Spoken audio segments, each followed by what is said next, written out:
এখন বাড়িতে কেউ নেই, তো একার জন্যেই একটু চা বানালাম, দুধ চা। অনেক দিন পর দুধ চা খাচ্ছি। রচা সকালবেলা খাওয়া হয়, আর রচাটা খুব একটা ভালো লাগে না, কিন্তু শরীরের জন্য খেতেই হবে। আর আজকে ছেলেরাও নেই, কর্তামশাইও নেই, তাই ভাবছিলাম একার জন্য চা করব না, আবার ভাবলাম যে না করি। আর আজকে বেশ ভালোই ঠান্ডা ঠান্ডা লাগছে। অন্যান্য বছর শিবরাত্রির আগে এই ঠান্ডাটা থাকে না, এবছর রয়ে গেছে ঠান্ডাটা, আর বেশ ঠান্ডা ঠান্ডাই লাগছে। তাই একটু কড়া করে চা বানালাম। একার জন্য করেছি 1 কাপ, তাই চা পাতাটা ঠিক বুঝতে পারিনি, একটু বেশ কড়াই হয়ে গেছে। একটু কড়া করতে গেছি, একটু বেশি হয়ে গেছে। মনে হচ্ছে কফি খাচ্ছি।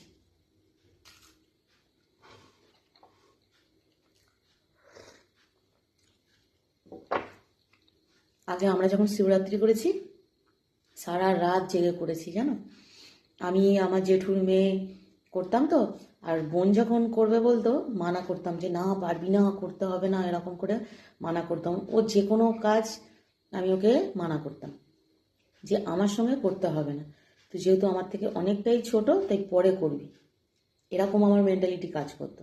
কিন্তু সে তো শুনবে না, খুব বায়না করতো করব করব করে, কিন্তু মানে নাটা নাই হতো, যে করবি না এখন করবি না, এরকম হতো। সেই নিয়ে কি কান্নাকাটি হতো গো বাড়িতে। এই এখন একা আছি তো খুব মনে পড়ছে সেই কথাগুলো। আর জেঠুর মেয়ে আমরা করতাম, আর রাত জাগার জন্য সাথে করে মা আর জেঠিমা আমাদের সঙ্গে রাত জাগতো।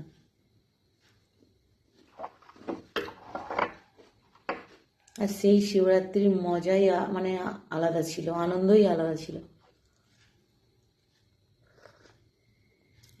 তখন পাড়ায়, ক্লাবে, প্রত্যেকটা পাড়াতেই পুজো হচ্ছে, কারো বাড়িতে পুজো হতো।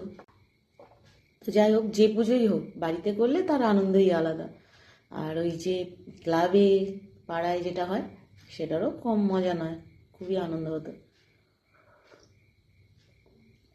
এখন শরীর ঠিক দিতে পারে না, আর মনও আর সেটা চায় না যে ওরমভাবে আর শিবরাত্রির করি বলে, বুঝতে পারলে।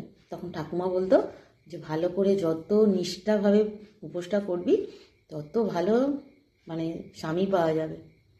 তার জন্য বাপরে বাপ, নিষ্ঠা মানে উপোসের পরের দিনকে ঘুমাতে নেই, পা ছড়াতে নেই, বাপরে বাপ কী কষ্ট ভোগ করেছি। না, কষ্ট করতেই হবে। এইটুকু কষ্ট না করলে আমার বরটা যদি খারাপ হয় তখন কী হবে, এই মেন্টালিটি নিয়ে অনেক বছর এই রাত জাগা শিবরাত্রি পুজো করেছি জানো। এখন মনে হচ্ছে একটু কম ভালো করলেই ভালো হতো। এত ভালো উপোস করেছি আর তার জন্য এত ভালো স্বামী পেয়েছি,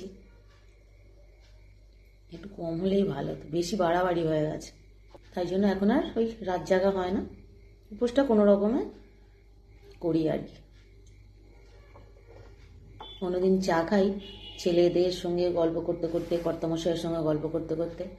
আর আজকে একা পড়ে গেছি তো, তাই তোমাদের সঙ্গে গল্প করতে করতে চা খাচ্ছি। এটাও বেশ একটা আলাদা ব্যাপার বলো। এই যে তোমাদের সঙ্গে গল্প করছি আর আমার চাও খাওয়া হয়ে গেল। কিরকম একা একা মুখ বন্ধ করে চা খেলে কেমন লাগে না বলো তো। চাটা ঠিক গল্পের সঙ্গেই জমে, তাই তোমাদের সঙ্গে গল্প করা হয়ে গেল। আর এদিকে আমার চাও শেষ হয়ে গেল।